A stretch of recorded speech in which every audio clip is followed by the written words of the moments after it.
Hello, everybody. Hello. I'm Kayla. I'm Rob. Today we're going to solve a mystery. It's the mystery of Rob's missing engagement ring. Oh my god. Wedding ring.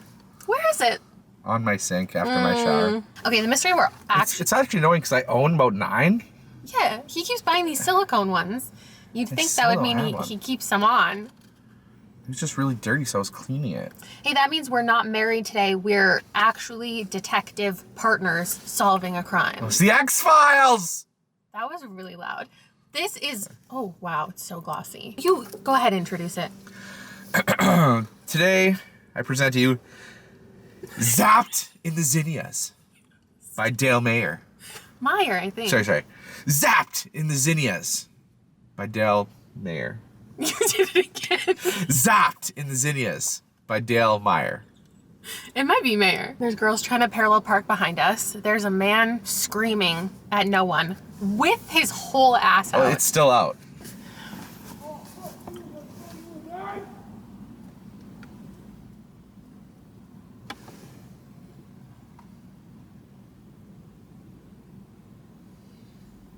Oh, there's people trying to do business. We decided to start this video in downtown Kelowna. Oh, his shoe's off. Sorry. Because that's where this series is set. That's why we read them. A year ago, I did a 3-part series where I read the first 3 books and then decided the series was terrible and I didn't want to continue. But since the final book, Zed, the 26th book, just came out, I thought, let's return. I've always had this thought of a video series where I read the first and last book in a series just to see how things progress. So basically, Doreen, what do you remember? Oh, it's nothing. You know Doreen? Nope. Yes, you do. She got divorced. Her husband's terrible. He's in Vancouver. Bastard. She came to Kelowna and her grandmother gave her a house. Okay. And now she keeps finding dead bodies. And I imagine since this is the 26th book, she has found 26 dead bodies in Kelowna. That is bad luck. Not to mention that each book only takes place over 1 week. So in a half a year, she's found 26 dead bodies. I don't know the plot of this one. I'm going to find it out with you. And we're going to go to all of the places in Kelowna that Dale has decided to mention. Do you want me to read the back? No, I don't want to know.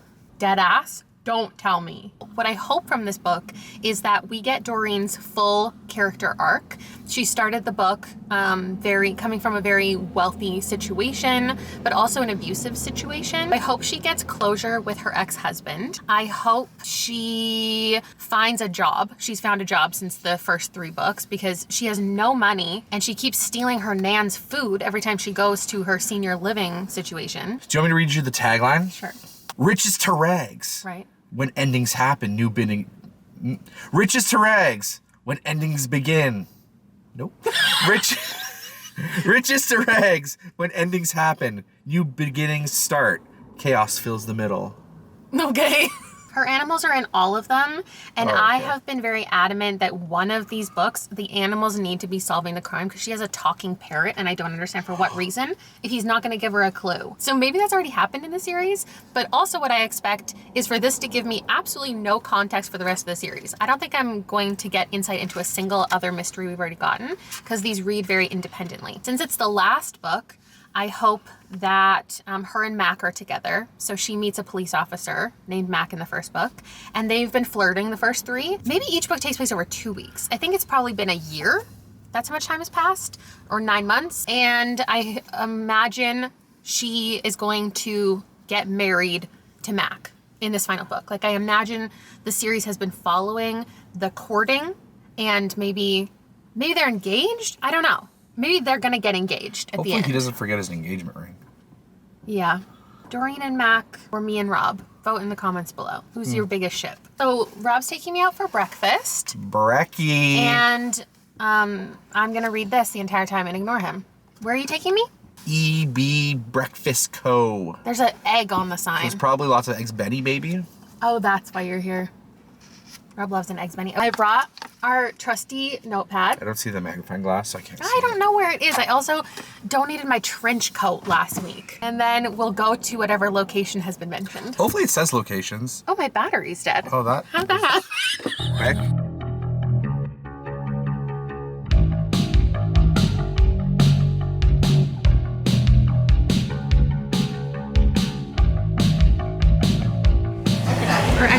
dead. I missed a lot.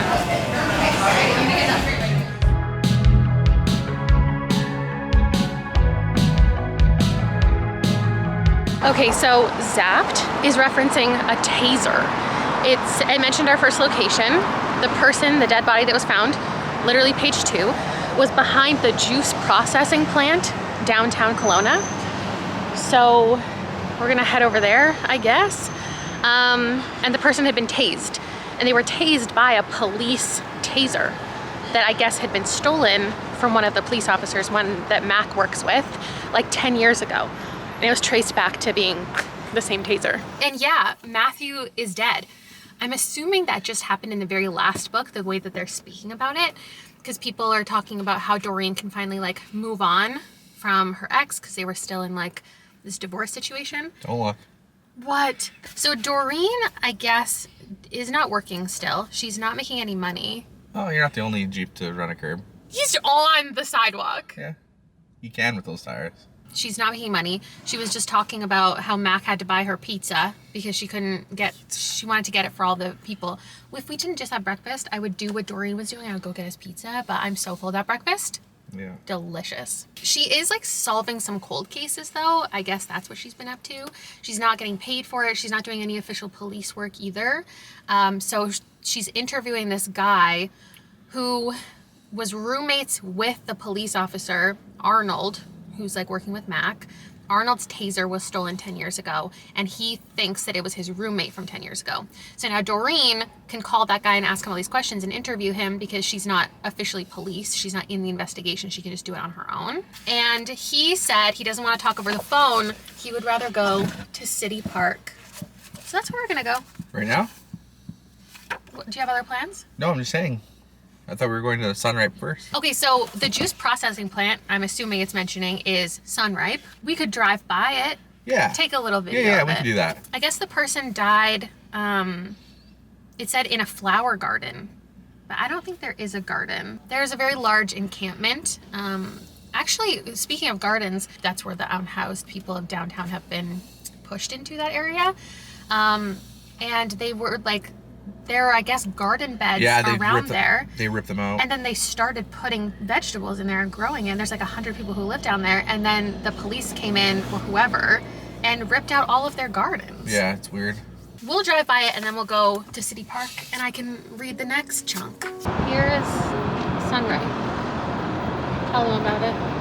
It's a place where the sun gets ripe. They make fruit and juice. If you're Canadian, you definitely know all about them. And then there are definitely no public gardens behind it, because this is what's behind it. It's like a parachute in kindergarten. You have to go away from the wind. You're backwards. I was trying to do that, and the wind took it away. Hey, we match. Yeah.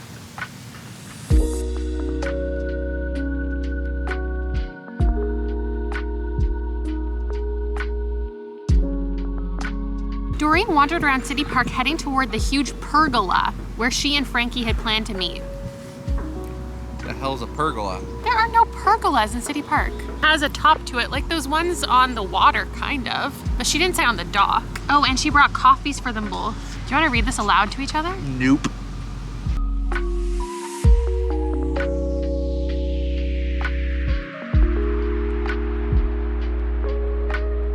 A different man has arrived and tells Doreen, she's sitting on a bench and he goes, "Don't turn around."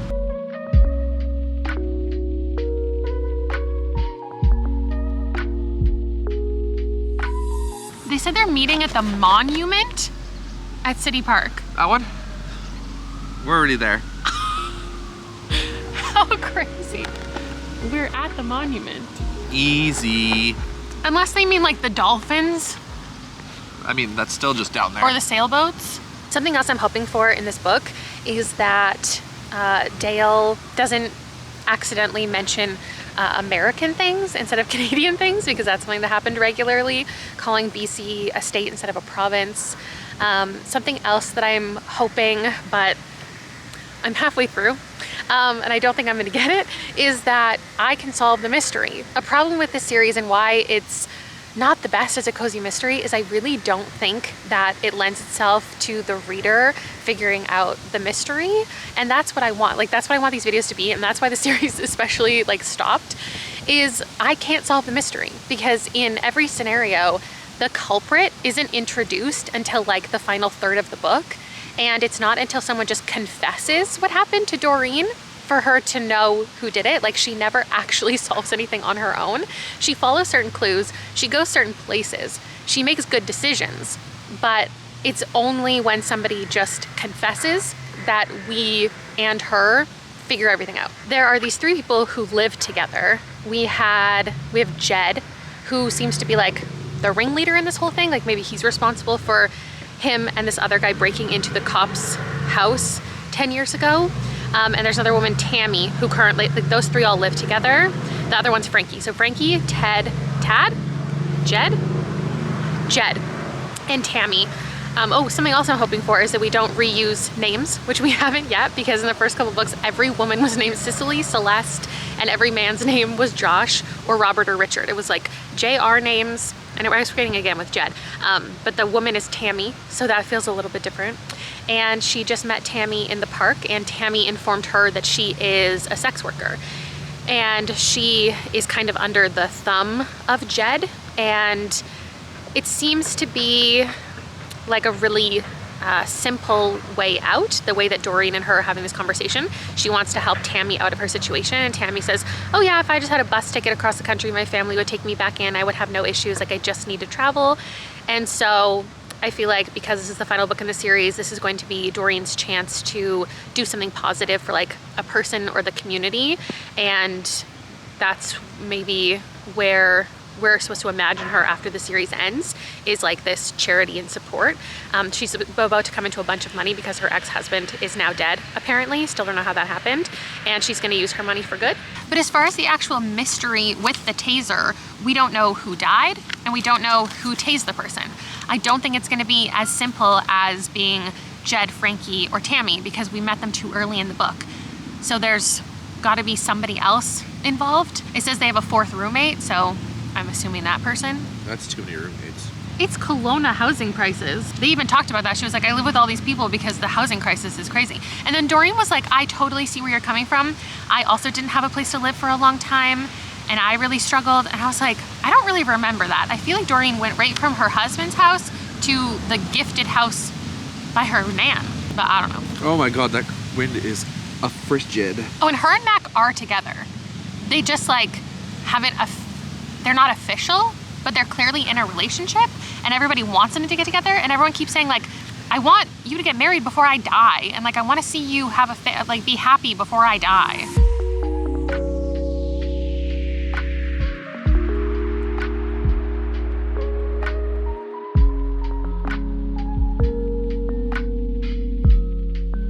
Okay, I'm grabbing the audiobook. It's officially too cold to lie down in the park, so we're gonna walk downtown a bit. I'm gonna put in my headphones. I think we'll go to the bookstore because I saw they have a local author section that I've never fully explored before. And maybe I'll find something a little more quality than what I'm currently reading. My only theory so far is Doreen's talking a lot about her instincts, and one thing that Mac has talked about is that he loves her instincts. And the book opened with her saying there's a new police officer who she doesn't trust. It's a woman, and maybe it's just because she's jealous. But we're supposed to believe that Tammy is a great person because of Doreen's instincts. So I think the book has to tell us that a cop is bad by the end of the book if we are to trust Doreen, which I think would go against the book because we're supposed to believe the cops are great. She's obviously in a relationship with a cop, but I just don't know where that storyline would go if not the new police officer is the one who tased that person, or she's working with that group of people and the little prostitution ring that we're being introduced to. So that's my only theory. You have any theories? Nope. Cool.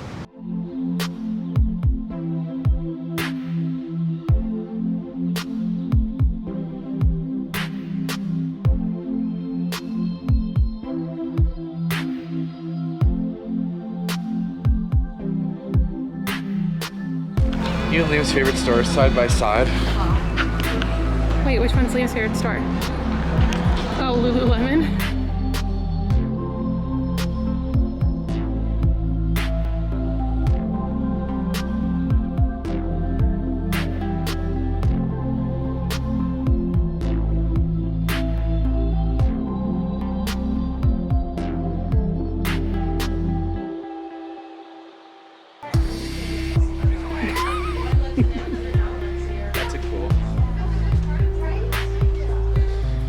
I only want it if it's set here though, not set in another universe. Thanks for that. It says it's new. Maybe this is a series. Song of Blood and Heart. That sounds like it's great. Song of Hammer and Iron. Here's what I bought at the bookstore. This that I almost bought a year ago or 2 years ago when I bought Frankenstein. Rob said I needed it. And if he's gonna tell me to buy a book, I'm obviously gonna buy a book. He also saw Fourth Wing and thought that it was the new Fourth Wing and got really excited. But it's not coming out until January, so now he's sad. I also got 4, 5? I've been collecting these and I've only collected them one time, maybe 2 times. Now I have 6 more. I have The Two Gentlemen of Verona, Twelfth Night, which I hope I don't already own, Henry... 6?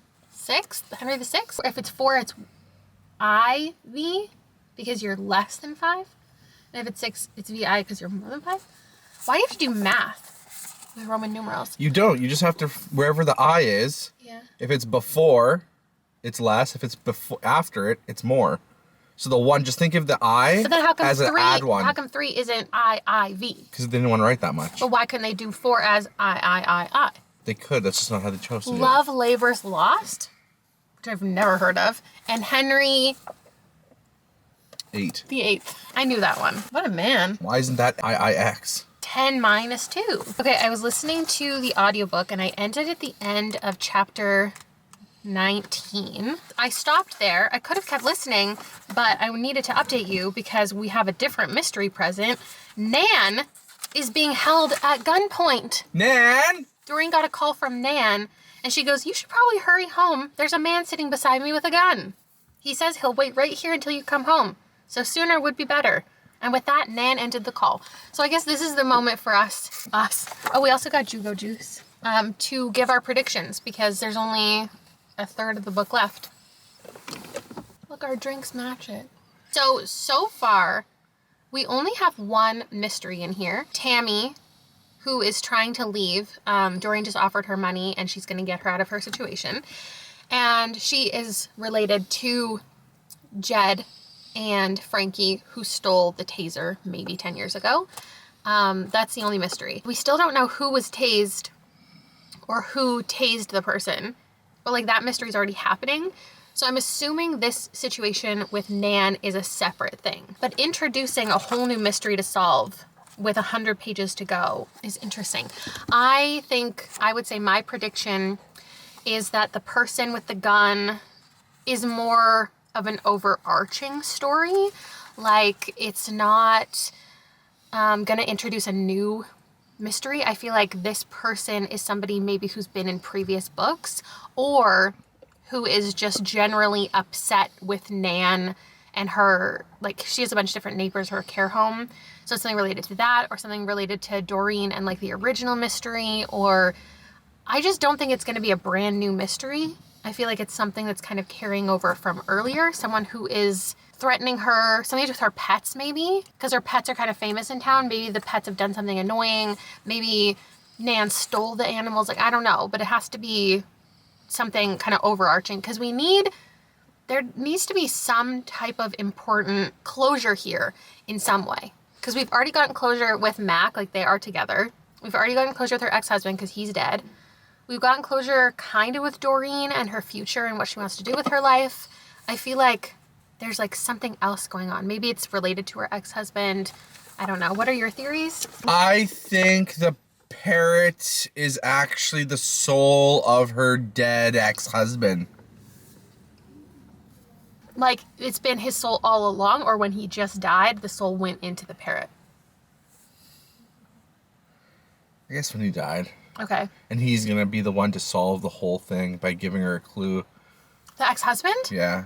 So that's gonna be his final like thing that he does before he officially crosses over. Mm-hmm. This is kind of like a purgatory for him. Yeah. A parrotatory. Yep. Do you have an actual theory? Because you're not listening. I have no idea what you're saying. This is not a good book. I think this is actually the worst that I've read in this entire series. What do you mean she ran out of ideas after 26 books? I'm just gonna read what's about to happen with Nan. Actually, hold on, where is she headed? Because we need to go to one more location before we go home. I need Doreen to like be more interesting. I need her to go to restaurants. I need her to go to different places. Like, she just met some guy at the park and then she's sitting in her house the rest of the book. This is so boring. Doesn't she know I want to go the locations that she's going? Okay, we're headed to the river. It always comes back to the river. What river? The one Doreen lives on. Where's that? Mission Creek. Lock in, Rob. So nice. This is a montage. Montage. You don't have to narrate it. It's a montage.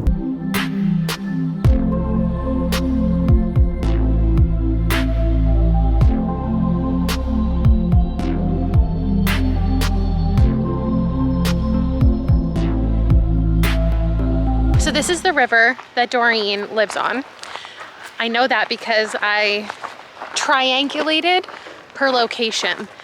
And I know she backs onto the river, and there's only a certain amount of places that do, that also had all the businesses and stuff around that she mentioned. So one of those is her houses. I have this fear that Dale Meyer also lives in one of these houses, and that, like, that's why she wrote Doreen, because she knew this area so well. That's like my biggest fear, that like after this series of videos, Dale Meyer watches them and she's like, this woman is stalking me. I can literally see my house in the background of her video. Nice rock, babe. This book is so boring. For being the last book in a series, I can't even make it sound exciting for you. So she arrives to save her nan, and it's one of her neighbor's houses. And she goes in, and at first she's like, oh, the animals aren't here. He hurt the animals are missing. And then it doesn't even let us live in that for a second. Immediately the animals are all just there.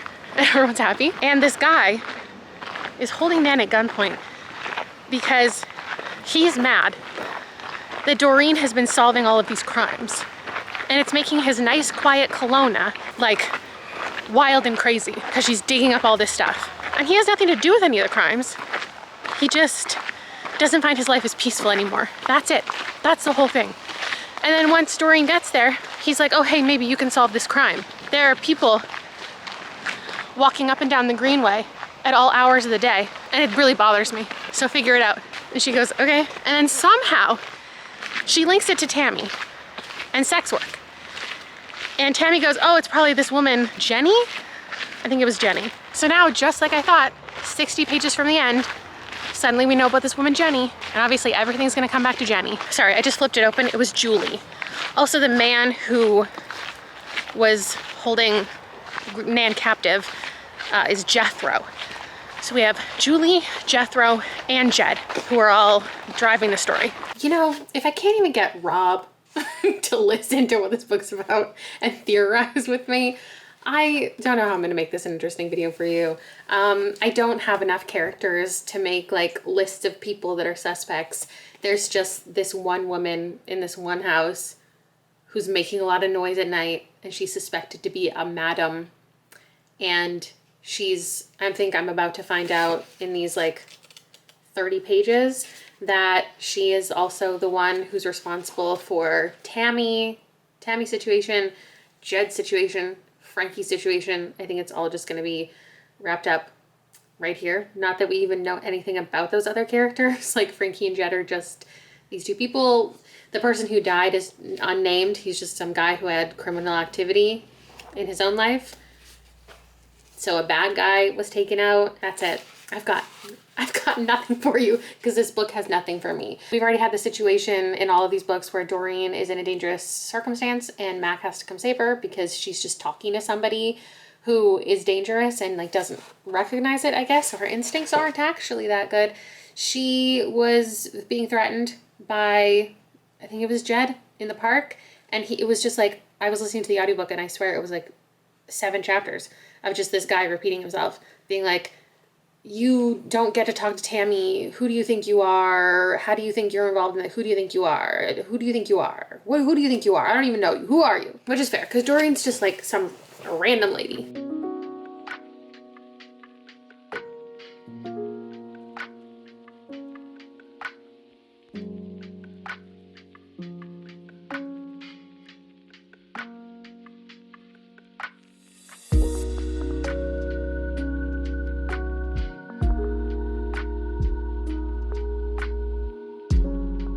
And now Doreen is overhearing a conversation with people just confessing crimes to each other while she happens to be overhearing.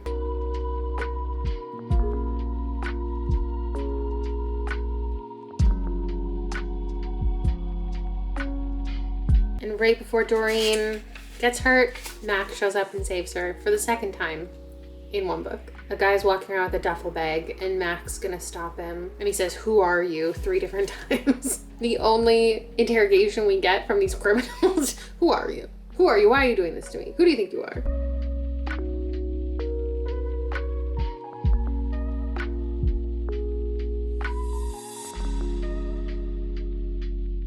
Who's Steven? Okay, random guy with a duffel bag named Steven, and he's talking to Julie, and she's saying that he's ruining something for her. What I really want to know is, Doreen asked, what you did to that poor guy down at the community gardens. The random guy who died, Steven says she was double-crossing him, and he didn't like it. When he put up a fight, she ordered him to be taken down. Jed did the job, not me. I ain't no murderer. Steven was right in the middle of it. He's the one who dumped the body. And in the community garden of all places, who does that? As far as taking me out, you're the one who'll get popped next. Just all of this in front of a police officer. Oh, and then all of the police officers are also there, and all of her animals. Wow, it really all just worked out so neat and tidy. I took a day to consider my thoughts, and I have feelings. Just like the series as a whole, I feel about this book independently. The entire series, I don't think the arc was fully thought out. I don't think that it was planned with an ending in mind. It was just like whatever was happening in the moment. And I also feel that way about this book. So there's things that are introduced that we never get answers to. Not that they are big mysteries, but Doreen's whole thought of, there's this woman at the beginning of the book, the cop, who multiple people come to her and they're like, have you figured out why you have a bad feeling about that cop? Have you figured out why you don't like that cop?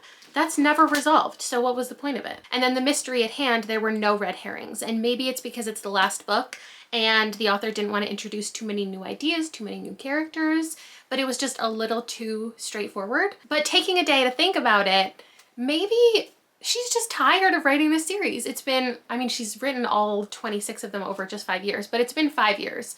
And maybe she's tired of Doreen and just wanted to get this done. And it's unfair of me, perhaps, to expect the series or the writing especially to have evolved because it was such a short time. She's also published like 100 other books in different series along the way. My issues with the first couple books not being very well crafted, this one wasn't either, but I mean, the series is consistent, so there's that.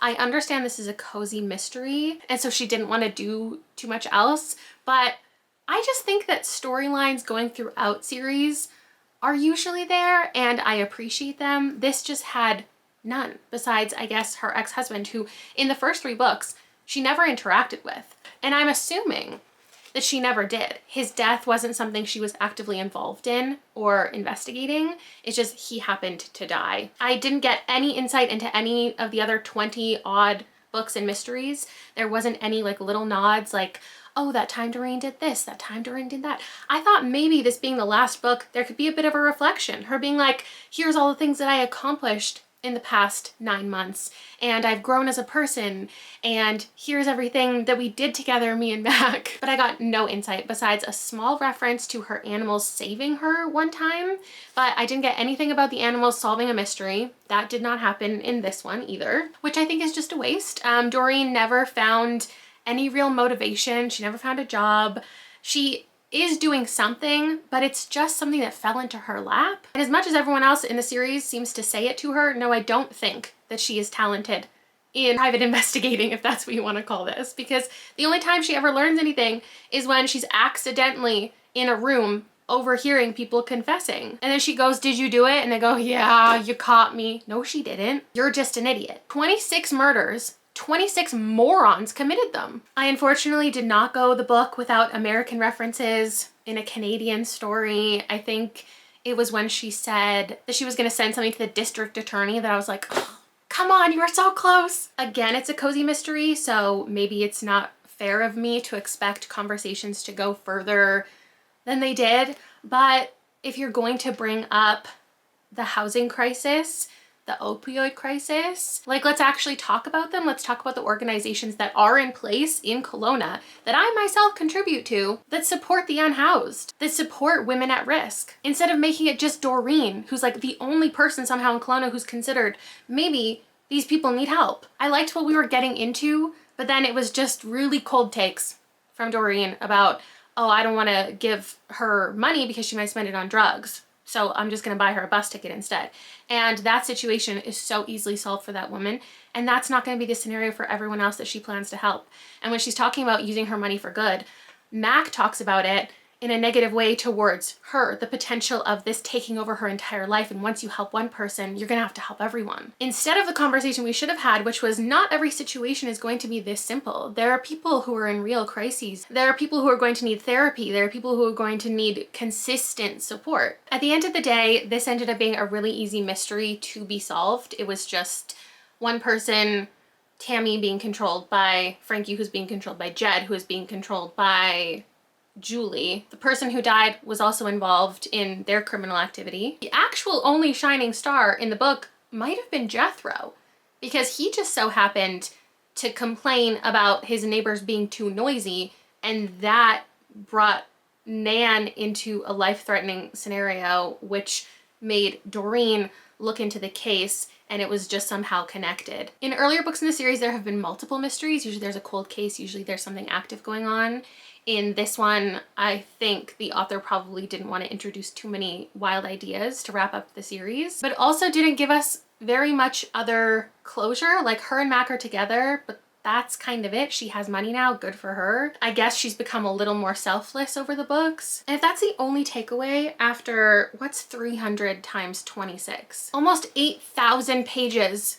If you've read this entire series, you've spent with this woman. And maybe you have gotten to see her over this series make good decisions, find things out that are valuable, make good moves, then sure. But the Doreen that I met in the first book and in this book is virtually the same. And listen, I haven't grown a lot over the last 9 months either, but I don't have a whole book series about me. She needed to be a lot more compelling of a character. This series needed to be much more well-crafted for me to go through all of this. And I like a cozy mystery. I'm not a hater all the time, but I am today. 1 star.